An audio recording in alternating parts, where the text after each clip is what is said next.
Before we move on to vibration, I was thinking there is one more thing I want to explain because it helps us understand what all of this looks like in everyday life. We have talked about energy, about intent, how you decide where that energy flows. But what does that actually mean? Let's put it this way: your energy can move in two general directions: expansion or contraction. Now, we usually look at those experiences and immediately decide that one is good and one is bad. No, that's not really what is happening. They are simply different ways energy can be expressed. Expansion is what happens when we allow ourselves to move with the natural flow of our energy. For example, when you finally trust yourself and take that step towards something you have been wanting to do, when you express something you have been keeping to yourself, when you allow yourself to be seen instead of hiding, like me making these videos expressing myself that this is what I like, when you follow an opportunity that excites you even though you don't know exactly where it will lead. All those things are things you enjoy, right? I assume. So by doing that, you raise your frequency. In short, when you allow yourself to express who you are more fully, you expand. Contraction is what happens when we begin creating resistance to that flow. Let's see some examples.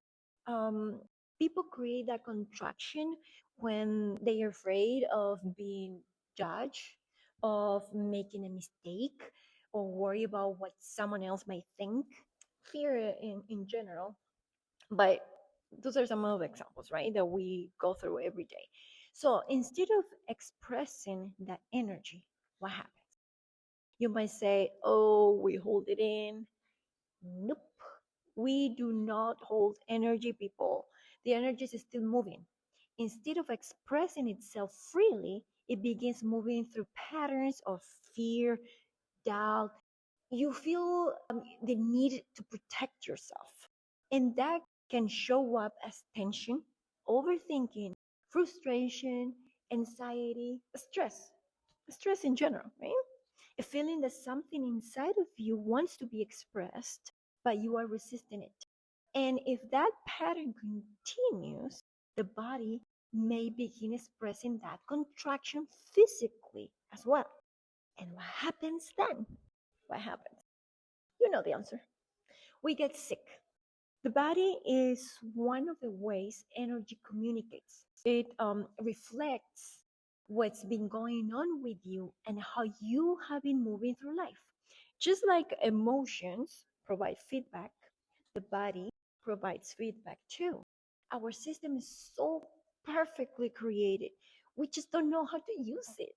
It is constantly communicating with us, showing us where energy is flowing freely and where we may be creating resistance to that flow. And because the body responds to thoughts, emotions, beliefs, certain patterns, it can also respond when these things change. There is an ongoing conversation, and every conversation can evolve. And this is the part most people miss. Expansion is not something you force. It is what naturally happens when you stop holding yourself back. The moment you become aware of the contraction, you have a choice. You can continue creating resistance, or you can begin allowing the energy to flow in a different way.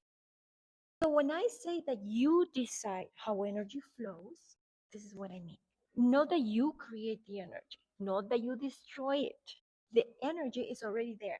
What changes is how you relate to it, how you express it, basically how you use it, right? In the direction you allow it to take. Now that we have that piece of the puzzle, we are ready to talk about what happens when energy starts moving in a particular way, what we call vibration. I'll see you in my next frequency, still, if you decide to watch it.